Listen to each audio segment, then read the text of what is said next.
একটা negative positive. প্রথম যে আমার নেগেটিভ ভাব নিয়ে চিন্তা ভাবনা করো, তাহলে তুমি হাজারো নেগেটিভ আমার মধ্যে পাবা, কি কথা ঠিক না?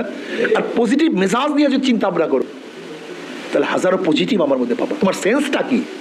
তুমি কি আমাকে নেগেটিভ, যদি তুমি মনে করো যে আমার মধ্যে কিছু নেগেটিভ খোঁজ করতে চাও, খোঁজ করতে পারবা।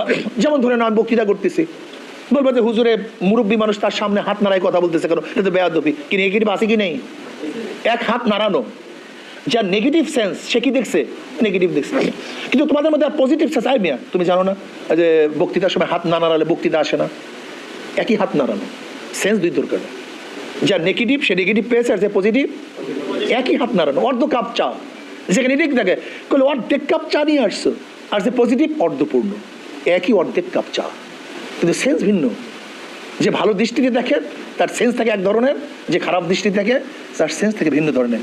যেরকম মাছি, ময়লার মাছিগুলি হাজারো ভালোর মধ্যে কোন জায়গায় ময়লা আছে সেখানেই পড়ে, আর মৌমাছিগুলি হাজারো ময়লার মধ্যে কোন জায়গায় ফুল আছে সেখানে গিয়ে উদাহরণ করে।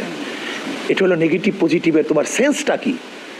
নবী আলী সাল্লাল্লাহু আলাইহি ওয়াসাল্লাম বসা, আবু জাহেল সেখান থেকে রওনা করছে।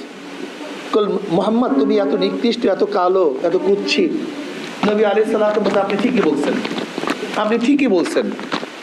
একটু পরে আবু বকর রাদিয়াল্লাহু আসছেন, আসলে ইয়া নবী আল্লাহ, আপনার চেহারা চাঁদের চেয়ে উজ্জ্বল। তাহলে তুমি ঠিকই বলছো। এবং সাহাবারা বলতেছেন যে ঘটনা কি আবু জাহেল বলছে নিকৃষ্ট কালা, আপনি বলছেন ঠিকই বলছেন, আর আবু বকর বলছে একেবারে সুন্দর উজ্জ্বল, চাঁদের চেয়ে উজ্জ্বল। ঠিকই বলছেন, একই মানুষ একই জায়গায়। দেখো কলবের ছাপ চোখের মধ্যে পড়ে।